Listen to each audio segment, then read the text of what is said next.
मैंने तो अपनी आंख से देखा है, मैं नाम नहीं लूंगा। किसी ने कहा कि वृंदावन जा रहे हैं, अच्छा गोपाल जी ले आना, जन्माष्टमी का समय है, गोपाल जी ले आना। ले जाने वाला भी ले गया गोपाल जी, सजा कर दे दिए गोपाल जी। थोड़े दिन बाद पूछा, बोले गोपाल जी कहाँ हैं? अरे वो तो जन्माष्टमी के लिए मंगाए थे ना,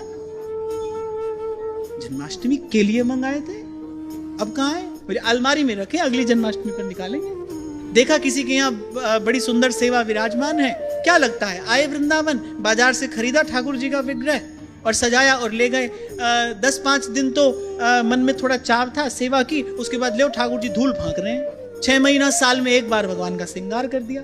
क्या होता है ना, जब विकृति आनी आरंभ होती है, फिर तो भाई आते आते वो कहां पहुंचेगी बात कौन जानता है, कौन जानता है। ध्यान रखना, भगवान आचार्यों की कृपा से सुलभ हैं पर सस्ते नहीं हैं, और जो वस्तु सुलभ हो उसका अवमूल्यन नहीं किया जाता। भगवान की कृपा से वायु सबको सुलभ है, लेकिन इसका अवमूल्यन नहीं करना चाहिए, इसके महत्व को कम नहीं मानना चाहिए। 1 मिनट के लिए भगवान बटन बंद कर दें, क्या दशा होगी बताओ। थोड़ी देर के लिए हनुमान जी ने रख लिया सूर्य देव को अपने मुख में, सारी सृष्टि में हाहाकार मच गया कि नहीं। अब सूर्य भगवान सबको सुलभ है, सुलभ तो है, पर भाई सुलभ हो जाने से किसी वस्तु का महत्व कम नहीं होता, उसका गौरव, उसका आदर कम नहीं होना चाहिए। हमने तो किसी फूल को कहते नहीं सुना, देखो मेरी खुशबू कितनी अच्छी है, मेरे पास आओ। कोई फूल नहीं कहता, कोई रत्न गा गा कर ये नहीं कहता कि मेरी आभा प्रभा, मेरा मूल्य देखो। उसका जो गुण धर्म है ना, वो पर्याप्त है उसका परिचय देने के लिए। भगवान की भक्ति कोई साधारण वस्तु है। अनेक जन्मार्जितम पुण्यम कृष्ण भक्ति प्रजायते।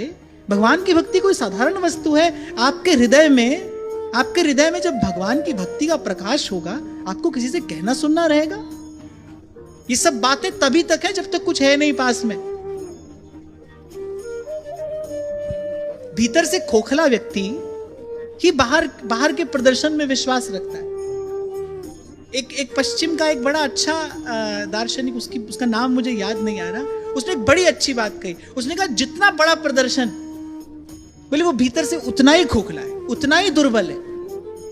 जिसके भीतर कुछ सार है, if there is a substance, actual substance inside, इस बात की कोई भी आवश्यकता नहीं है। मैं फिर कह रहा हूं, भगवान की भक्ति कोई साधारण बात है भाई। देवता जिसके लिए तरसते हैं, लालायित रहते हैं, अनेक जन्मों के साधनों के बाद गुरु की कृपा से जब ये भाव हृदय में फलीभूत होता है, तब कुछ कहना सुनना रहता है। अरे करोड़ों में एक